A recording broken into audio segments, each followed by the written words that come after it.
everyone. Welcome to the E for B show. Have you ever felt like your brain just, isn't wired for learning a new language? Like, no matter how many vocabulary lists you stare at, the words just completely bounce right off?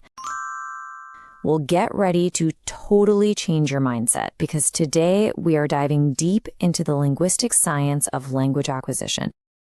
We are going to dismantle those language anxieties step by step in today's explainer. Our roadmap is simple. 1. The fear of failure. 2. The intelligence test. 3. The staircase of fluency. 4. Debunking myths. And finally, 5. Essential tips. Let's get right into it.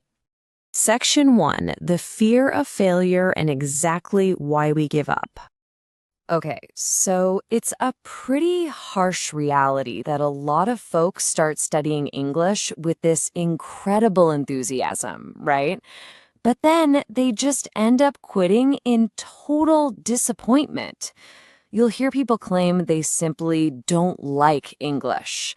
But linguists actually point out that this negativity is exactly the same as when people claim they hate math or physics. The true root cause? It's not a lack of interest at all. It's actually a deep-seated fear of failure. It's that nagging anxiety that you just aren't capable of learning it. But is that actually true? Let's find out. Moving to Section 2, the intelligence test. Just how smart do you need to be?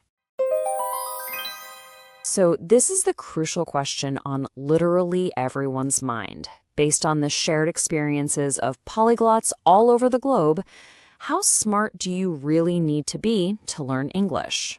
Like, do you need to be an absolute genius? Do you need some kind of photographic memory just to remember basic words and phrases? Well, spoiler alert, the answer is a massive, resounding no. Let's look back at the early 20th century for a second. Thousands of people were fleeing Europe because of the fear of war. You had Italians, Spaniards, the French, Germans, and they were migrating globally to places like Brazil and the United States. And here's the kicker. Many of these immigrants were simple folks. In fact, a lot of them were completely illiterate in their own native languages. Yet, within just a few years, they naturally acquired a second language just for daily survival. And they did this while remaining illiterate in both. Mind-blowing, right? So here it is, the ultimate, infallible test to measure your capacity. Ready? It's your fluency in your native language. If you're a Brazilian watching this explainer right now and you can comfortably speak, comprehend, and read Portuguese, guess what? You have officially passed the test. That native fluency is concrete proof that your brain has the exact baseline intelligence, active memory, and cognitive hardware required to learn English, or any other language for that matter. And honestly, this should build some highly realistic expectations for you. Your goals in English only need to match your everyday reality in your native language. Look, if you write eloquently and use really sophisticated academic Portuguese, then yeah, you have the capacity to learn highly sophisticated English. But if you aren't a fan of strict grammar and you just use common, everyday Portuguese to get by, that is totally fine. You can learn and live perfectly comfortably with common English. You absolutely do not need the pressure of sounding like some formal public speaker if that's just not who you are natively. Section 3. The Staircase of Fluency. Degrees of Learning. Now that we've established you absolutely have the cognitive ability, we kind of need to reframe how we measure progress. We need to completely smash this light switch mentality. Fluency is not an on or off switch where you're either not fluent or boom, fluent. That just creates so much unnecessary anxiety. Instead, I want you to visualize fluency as this long staircase. There are so many degrees and levels of learning. Once you step up to a certain step, you can proudly consider yourself more or less fluent for your very specific needs at that level. And I absolutely love this point. You don't need to reach the top of the stairs to start using your English. Seriously, please start utilizing what you know on those lower steps. Because every single time you reach a new plateau, a whole new world of opportunities opens up to you. You use your English to actually keep climbing, not just as some final reward for reaching the top of the staircase.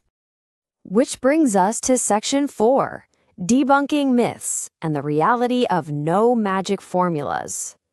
So if we're going to study efficiently, we really have to call out some of the deceptive marketing floating around in the education space. Let's be incredibly clear here. There are no miracles. There are no magic formulas. And there is definitely no perfect, super fast method.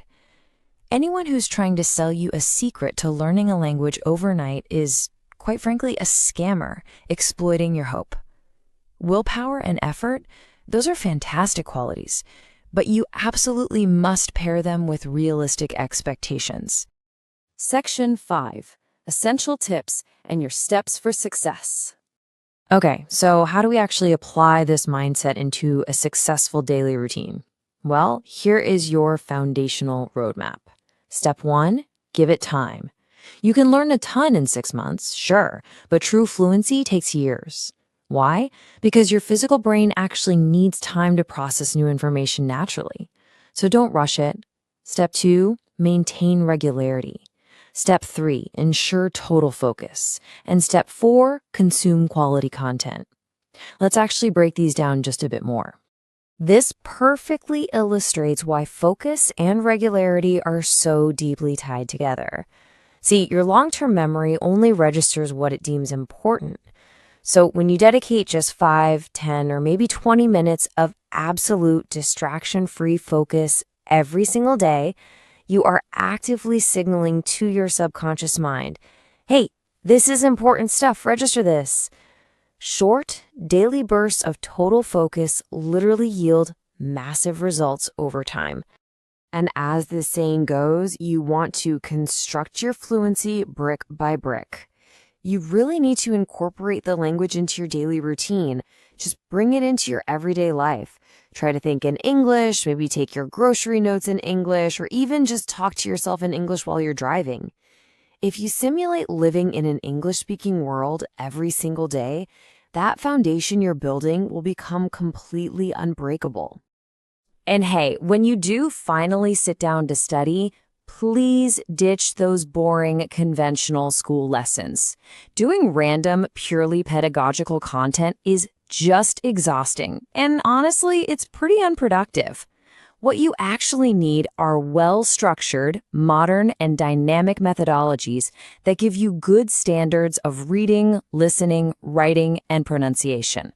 When you have sequential, high-quality content, like following a structured course step by step, it really allows your learning to develop with this natural, easy flow. And this brings us to a really brilliant tip from linguists. It's called the soccer player analogy. Think about it. When a professional soccer player moves to a brand new foreign country, what do they study first? They prioritize the very specific vocabulary of soccer. It's urgent, it's super interesting to them, and it's what they use daily. By segmenting their study directly to their immediate routine, they can start giving interviews in the new language super fast. So you should do the exact same thing. Prioritize the jargon of your own daily routine, your specific job, and your own hobbies first. So as we wrap up our journey together today, I want to leave you with this pretty provocative thought. After learning that your brain is already perfectly capable, and after seeing the exact steps to success we just went over, what is your excuse for not taking the first step today? Seriously, appreciate the journey, have some real fun with the learning process, and just completely abandon those old anxieties. You've got this. Follow our lessons in order and stay focused. And to help us keep producing more content, subscribe to our channel and share our videos with your friends and family. Thank you for joining us in this show, and until our next episode, bye!